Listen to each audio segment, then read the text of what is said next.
Set myself up for dunk. You don't even know what's coming.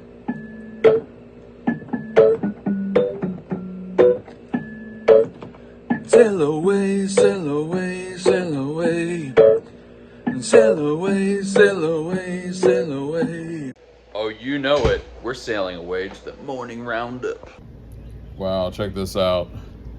A package returned from Japan. I think it's probably been at least half a year since I mailed something to Japan. This is crazy. Anyway, speaking of Japan, something sushi, it's a fish. Almost done. In other animal news, Hippo Boy's coming along. Freud and Italian headphones. It's Italian hand. You can hang headphones on them, but whatever. Coffee cup. And over here, we have that piece of wall art that keeps selling. So that's pretty cool. Yes, we are still doing the morning routine. Okay, get this. That package from Japan was shipped at the beginning of December. It was shipped a full 9 months ago. Crazy. I wonder what the moai actually looks like. It was a moai. Okay, here's what we scavenged from the package. You can see all the bubbles are completely deflated. Hey, I've got an extra note.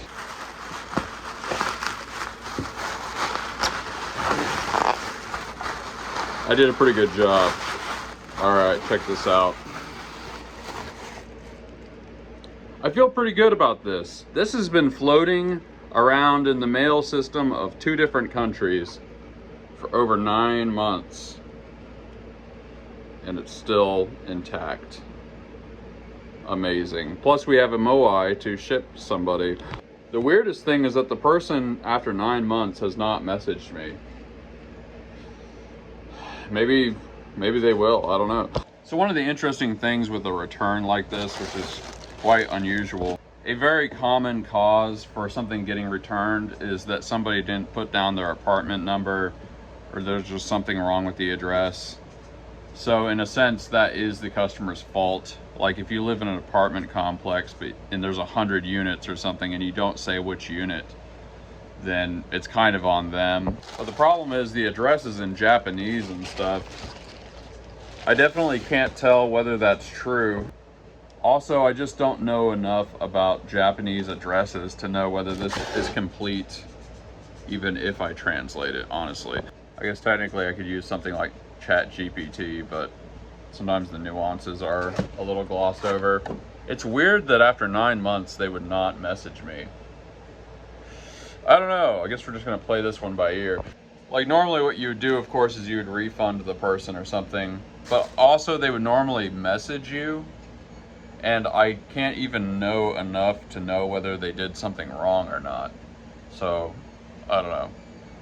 That's the mystery of the day right there. So something I'm increasingly settling on is Saturdays aren't exactly a day off, but I think they're days that I'm gonna kind of take it easier on, or focus on projects that are less immediate. You know, maybe design things or stuff like that, and generally take it easy a little bit. Now that probably won't be the case during Christmas because it's going to be insane, but yeah, I think it's a rule that's kind of working for me. So yeah, we're segueing and we are getting a sugar-free Coke from a fountain. This is what a Texas small town looks like. Just a pleasant Texas day. Yeah, we're going to the mini mart. Tilted to the side.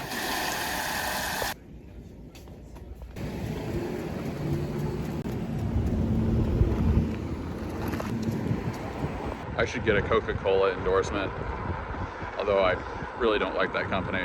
But I'm not gonna think about that right now. Every once in a while, a CEO or somebody from a corporation will say something and a bunch of people will get mad, and then people will boycott that corporation. I'm not even saying they shouldn't, but it's like, you guys do know that like pretty much all these really big multinational corporations have done some pretty bad stuff, right? The one I was thinking of is this this old documentary, and to be fair, it's not like I've fact-checked everything in it, but it's called Killer Coke.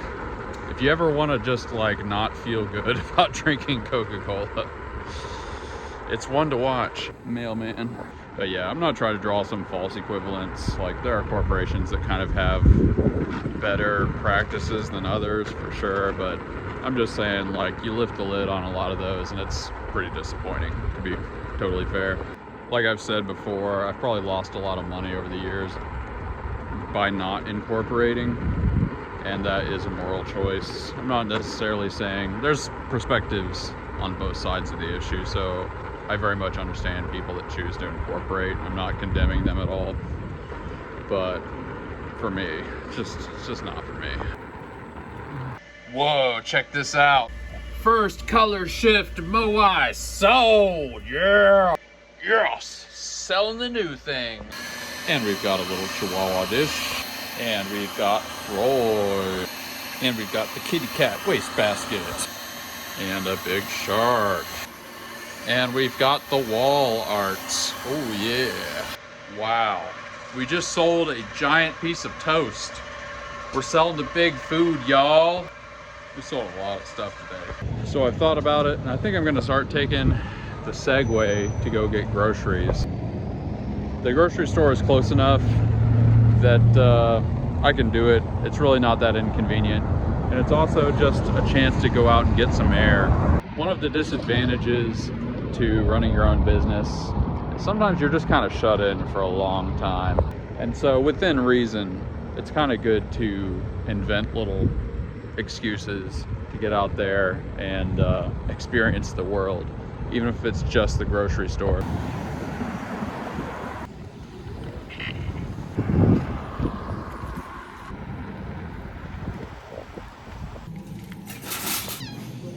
Oh yeah, you know what I like. Just a couple bags of stuff. They had some baked beans that were a little tempting there, but I don't know. I don't want to have to heat them up, you know? And if I'm gonna heat up something, I want it to be more impressive than baked beans. Baked beans are the kind of thing, you eat it if it's there, but are you really gonna go out of your way to eat it?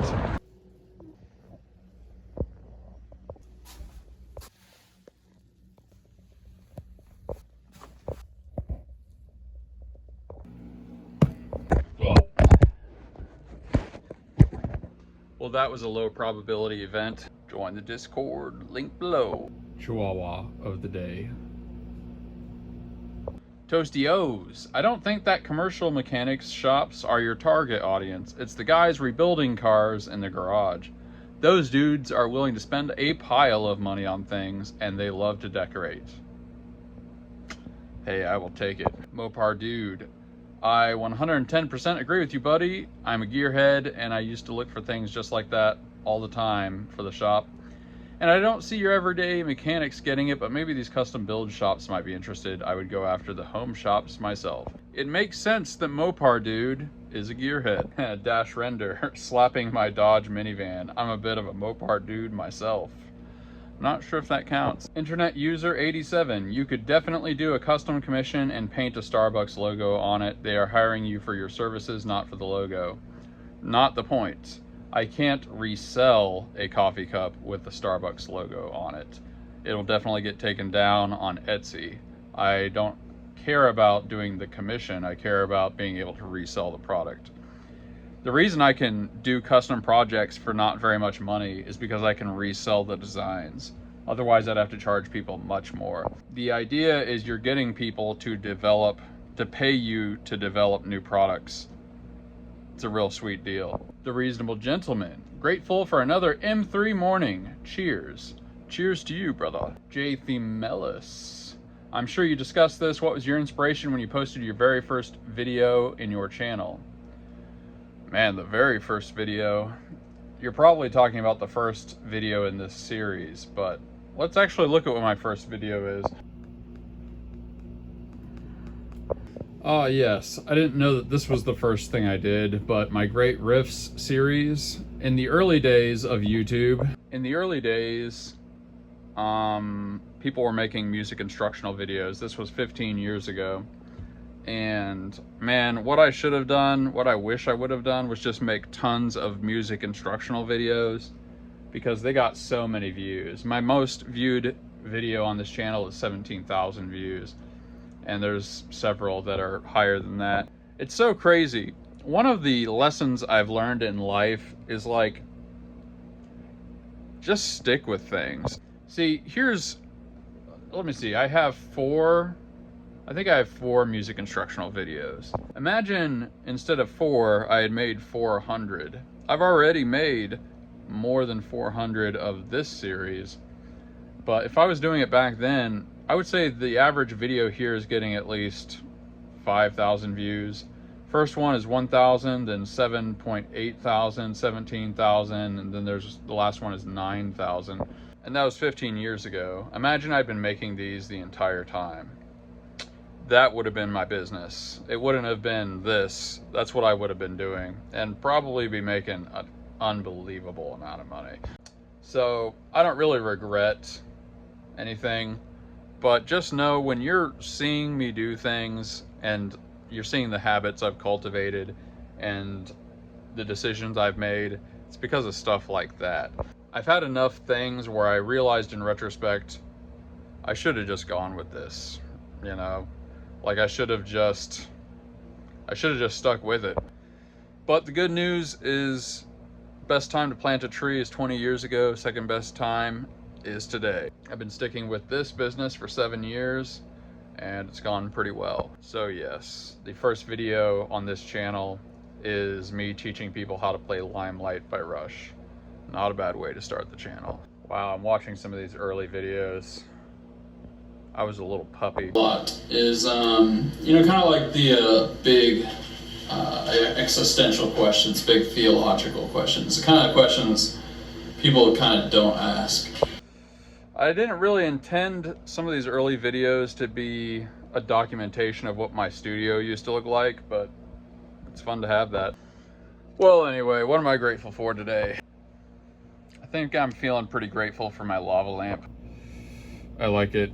It's just over there, being groovy. Today was a great day of sales. A really great day of sales. Not only did we sell a totally new product that we've never sold before, but we sold another toast. I think that's only the second or third toast. Anytime the big food sells, that's just a good feeling, because we've got such a good hit rate on those products. Now, we did a lot of SEO research on these things, so it does make sense, but I don't know. Yeah, probably after we make maybe 1 or 2 more mechanic things, we're probably just going to make more big food. I also felt really grateful today that we've got so many big printers, because a bunch of the things that sold today were large, but it's like, we can definitely handle it. So as long as everything's working right, I can handle a lot of sales, and that is a good feeling. It's good to remember that you have that capacity. Also, I don't think it doesn't seem like a coincidence that sales were really good this week, and we've already listed 4 products, and we'll probably list our 5th product tomorrow. Yeah. People are always asking me, like, for advice and stuff, and really, I just can't overstate it. Just list things.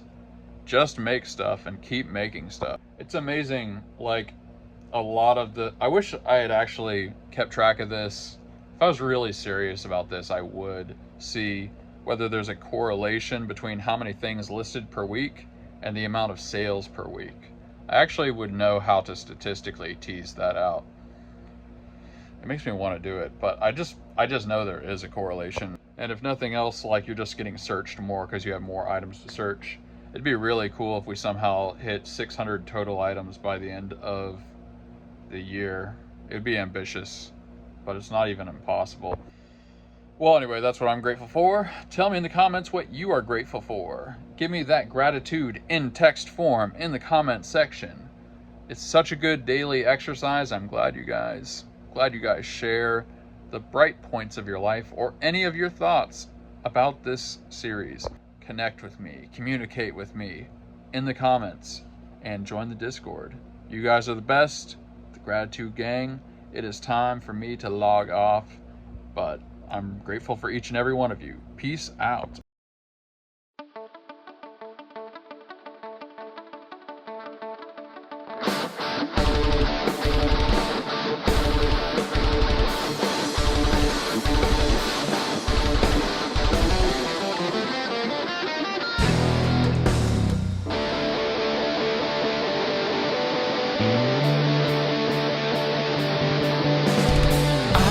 Stay around you. I can't say what I need. It's blinding are lessons I'm seeing to standing in a moment. What has been is cast aside, frozen there as time rode. I know that you must have died.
Find me something free. Empty my possessions, everything I need. Through the oceans, and we're all going to die. So leave me something precious, another sunlight.